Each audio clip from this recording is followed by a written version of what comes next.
Hi, it seems remarkable, but it is the case that Diana Boer's 47th book, Communicate Like a Leader, continues to give us a reservoir of communication tips, strategies, and guidelines that will help us both personally and in our professional life. Great book. I highly recommend it. I've taken some very careful notes. Want to share some of them with you. Regarding micromanagement, which is a much needed subject, if you've ever been micromanaged, as I have, you know how important this topic is. In the beginning of the book, she says that many people have moved from buddy to bully because they were promoted. They came up the corporate ladder without proper training in leadership skills. And this is a section of the book that I encourage you to read and to share with your colleagues, particularly this one. She says that there is a remedy, and the major remedy is to prevent micromanagement from happening to begin with because of the training that you give potential leaders as they are moving up the corporate ladder.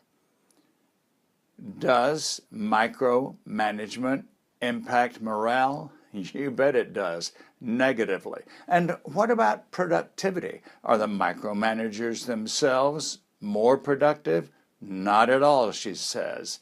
And Diana Boer notes that because of the stress and the frustration, the people who are being micromanaged are not as productive as the micromanager thinks the microscopic supervision would bring. Okay, now to the lighter side. In the book, she says that business should not always have to be so stuffy, so reserved, and really even so serious. She remembers a teacher of hers, Miss Amos. You'll want to read this description about how Miss Amos was able to keep things humorous, light, amusing, and yet get the very best performance out of her students. And then one other point that I would like to mention.